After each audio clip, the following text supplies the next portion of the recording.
Hello, my friends. It is day 139, and we're reading 2 Samuel chapter 19 through 2 Samuel chapter 21. But before we get into that, I want to thank you for taking a moment to check out this video. Hopefully, you're finding the yearly Bible reading program to be incredibly helpful and exciting for you. And if you have not yet accepted the invitation, please make sure you check out the description box below. And there you'll find the link that will take you directly to the YouVersion Bible app, where you can join a number of people reading the Bible every single day and leaving feedback on the things that they're reading. And so we love to have you be a part of this group. I believe you'll be blessed by it, and I know we'll be blessed by your interaction and your participation. So we're back in the books of Samuel, and as you can see, it has been some time since we have read in the book of Chronicles. In fact, it's been about almost a week, just at a week. So there's a reason for that. Remember, we've shared before, this going along the same timeline, but the books of Samuel give us the detail, whereas the book of Chronicles gives us the snapshot. The reason for that is that there are two different purposes between the two books. Samuel is trying to give us an overall account of things that happen that are important to our understanding of what God is doing and how he's getting Israel to a place where they can be the kingdom that they need to be. Chronicles, on the other hand, is writing to a specific audience, an audience that has gone through exile and needs to be encouraged and informed on the value of resettling in a land that they were exiled from. And so it's two different perspectives, which is why we go days without reading a passage in First Chronicles, and we go days reading in the book of Second Samuel to help us understand what's actually going on. So a lot of things happening. As we remember, at the end of the 18th chapter, David is mourning the loss and the death of his son Absalom, who was trying to take over his kingdom and probably would have done so if he would not have been killed here, or if he had not died. But what we find here is David's inability to get over it, because chapter 18 ends with David mourning Absalom, and chapter 19 begins with David mourning Absalom. And this is an interesting chapter because we have heard and we have seen, as we have read, how David is he's an intimidating person, not necessarily because he's just, an evil person, but he's the king and he knows what he's doing. And it's obviously that God is with him. So people were very careful at how they approached him. You think about the way Nathan came and subtly made him aware of his wrong. You see how other individuals who would come along, maybe sharing the death of Saul or some other person, how they would be very careful. We read in chapter 19, Joab, who has been one of David's closest allies and friends throughout this entire reading, he is able to come and approach David in a way that we have never seen before.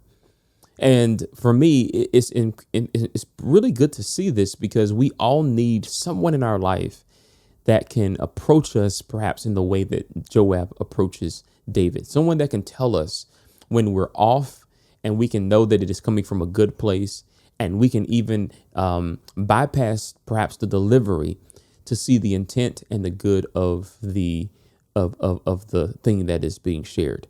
So Joab is upset because, David is up here mourning. He's crying all over the place.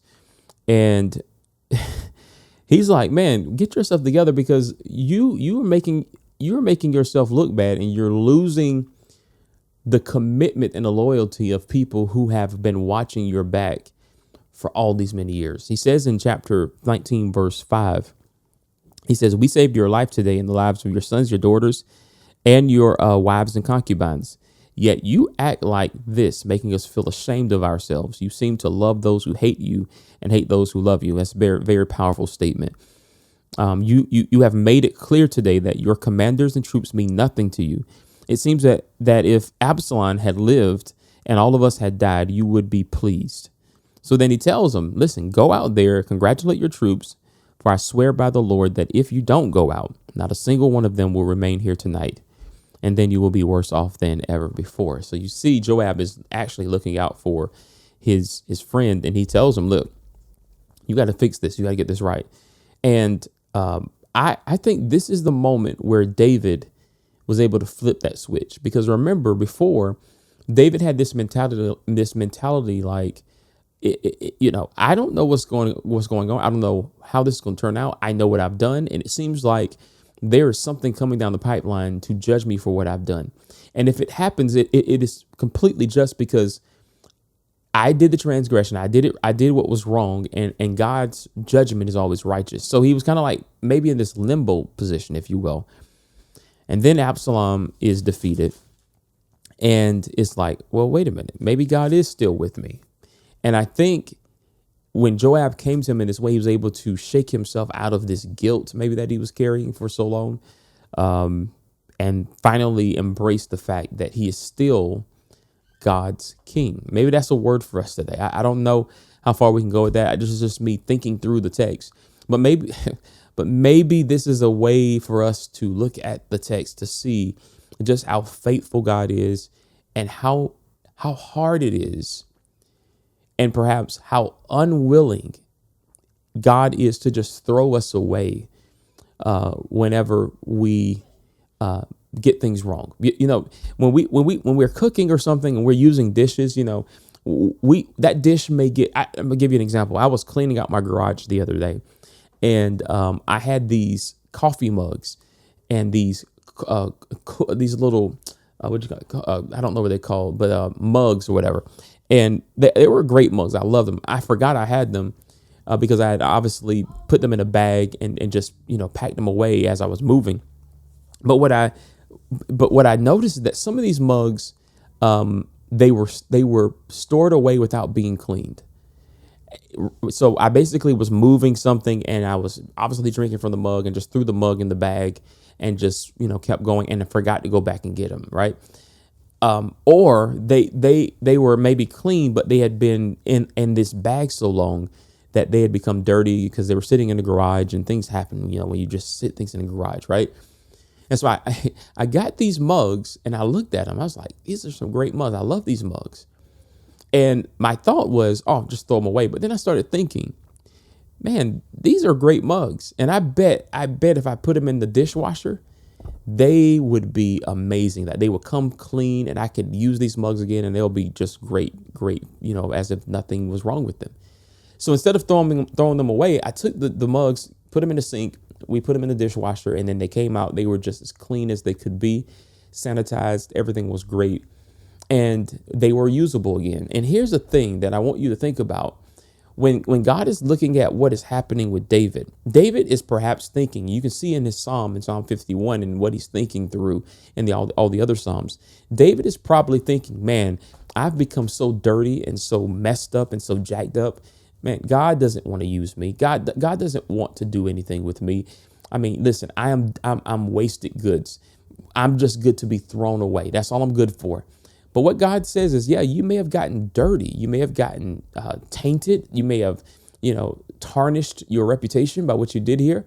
But even though I have to judge you, even though I have to place a consequence on you, that doesn't mean that I'm through with you. That doesn't mean that I'm throwing you away. And let me just say this. I wrote down a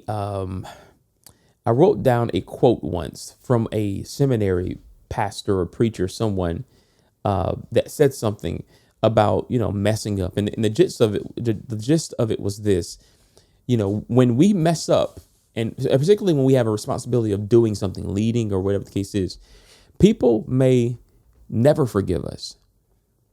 And that's the unfortunate thing. We are called to serve people, and if we mess up, they may never find it in their heart to forget or forgive us for the thing that we've done, right? But the reality is, brothers and sisters, God is not necessarily like that. In fact, God is far more long-suffering than we could ever be. And what we find in this text, I'm just thinking about what David has written in his Psalms and what has happened, and the change in demeanor and change in activity. I'm thinking that this was a turning point for David to know, what, God is still with me. He's still willing to use me. He's still willing to recognize me as the king. His promises that he's given to me are still valid, right? The dynasty will go on.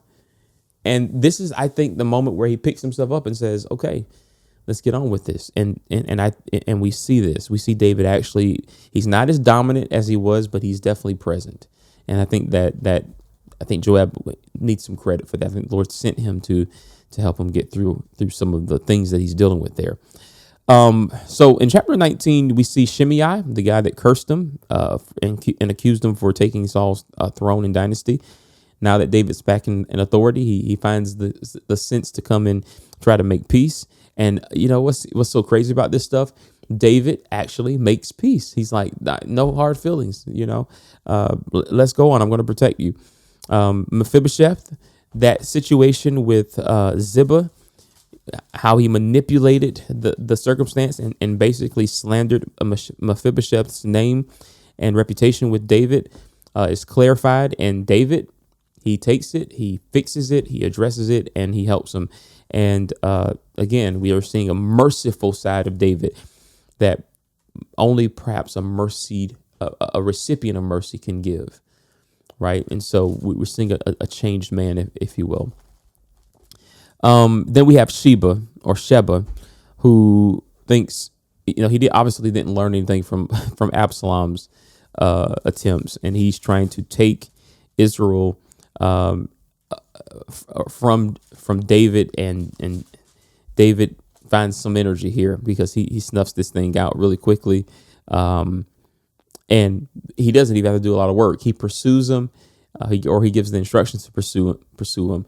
And there's this one character in chapter 20 who needs recognition. It is what the Bible calls the wise woman in the town. She's the wise woman in the town who finds the courage to spare the town from disaster, as they understand it could be if they don't answer the demands of the warriors of Israel. And so she's like, listen, rather than us all dying, tell me what you want. And they said, yeah, give us Sheba, we need him. And, and so they take his head off and they throw it over to him, and that ends the whole situation. And so we're seeing now David is back, he's back. Something has shifted in his life, and he's ready to take things on. Now, chapter 21 shows us the, unfailing loyalty that David has for Jonathan. He just does not. David, even in Jonathan's death, is a friend. And we see it with Mephibosheth. We see it with this situation with the Gibeonites. The Gibeonites were done wrong by Saul, and they were not willing to take anything but vengeance on the descendants of Saul. And this is a very tricky situation because, remember, David had a relationship with Jonathan. He's gone to great lengths to protect the seed of Saul. And here in this situation, the Gibeonites are they're the variable that stops the famine, right? So they have to be appeased. And it just so happens that they want somebody from Saul's family, in fact, 7 men from Saul's family, in order to reconcile, if you will. Now, David knows as a leader, he has to fulfill on this because he cannot because the Bible says that God told him that the famine was a result of the murdering of the Gibeonites. So he has no choice in this situation. He has to, whatever it is that they need to do to reconcile, he has to get it done. So he's thinking through the demands, which is 7 sons of Saul. And he does something that shows his respect for Jonathan, even in this. Mephibosheth obviously would have been the first candidate, right? He would have been the first one to be offered and brought to them. But because of the relationship that he and Jonathan shared, he spared Mephibosheth and got the other 2 sons of Saul, and then the 5 sons of Saul's daughter, and committed them to the Gibeonites so that they could be satisfied. So you see this sort of loyalty, man, that is just so admirable or inspiring even. And it continues forever. David remains this way through his lifetime. So we're seeing David come back on the scene, but we're coming to the end of his life now. It's not going to be very long before we read the last pages of David's life. And then we start to see how things really blow up as this monarch is forming. But listen, let's keep on going. We're going to see the Lord do some amazing things. We're going to see God honor some of the things he said he would do in the next few days. And so I'd love to hear your thoughts and your opinions on how things are coming together. Leave them in the comment box below. Let's share some ideas and let's help each other as we continue to study God's word. But until next time, thank you for watching. Take care. God bless. And remember, live by the word.